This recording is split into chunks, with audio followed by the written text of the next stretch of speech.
From the PEP Radio Newsroom, these are the stories we are following at this hour.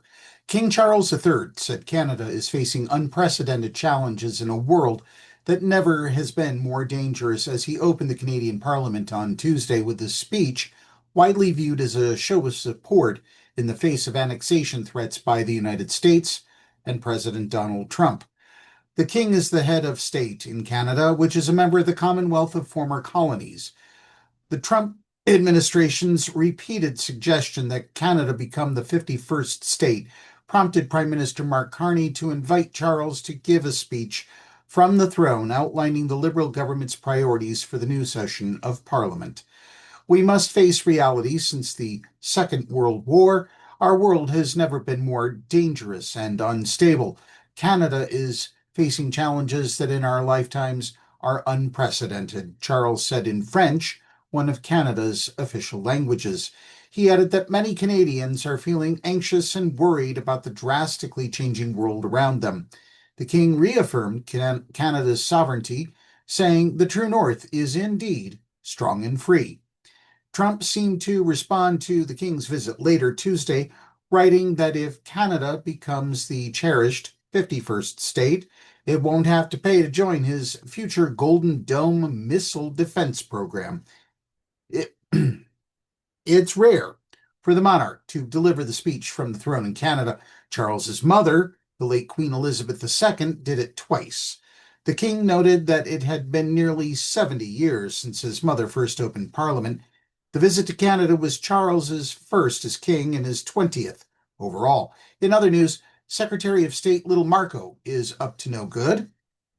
The State Department has halted scheduling of new visa interviews for foreign students hoping to study in the United States while it prepares to expand the screening of their activity on social media, officials said. A U.S. official said Tuesday the suspension is intended to be temporary and does not apply to applicants who already had scheduled their visa interviews.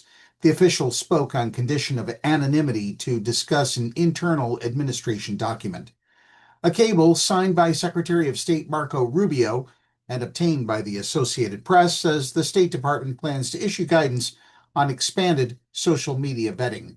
Effective immediately and in preparation for an expansion of required social media screening and vetting, consulate sections should not add any additional student or exchange visitor visa appointment capacity until the guidance is issued, the cable says.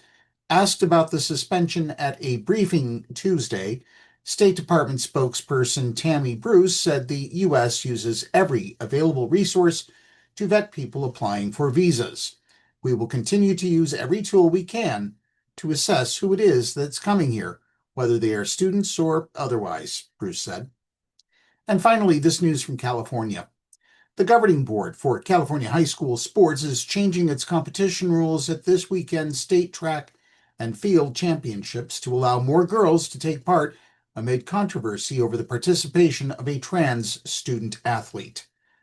The California Interscholastic Federation said it was extending access for more biological female athletes to participate in the championship meet. The group announced the change Tuesday after President Donald Trump posted on his social media site about the participation of a trans athlete in the competition. Under this pilot entry process, any biological female student athlete who would have earned the next qualifying mark for one of their section's automatic qualifying entries in the CIF state meet and did not achieve the CIF state at-large mark in the finals at their section meet was extended an opportunity to participate in the 2025 California Interscholastic Federation State Track and Field Championships, the Federation said in a statement. The CIF believes this pilot entry process achieves the participation opportunities we seek to afford our student athletes. The move comes amid a nationwide battle over the rights of transgender youth, in which states have limited transgender girls from participating on girls' sports teams, barred gender-affirming surgeries for minors, and required parents to be notified if a child changes their pronouns at school. At least 24 states have laws on the books barring transgender women and girls from participating in certain women's or girls' sports competitions. Some of the policies, though, have been blocked in court. That's the news at this hour. If you are 18 or older, live in Pennsylvania, and are part of the LGBTQ plus community, you are encouraged to visit the Pennsylvania Equality Project's website, paequality.com, to complete the 2025 housing survey. Up next, we have the Meadville area weather forecast here on PEP Radio.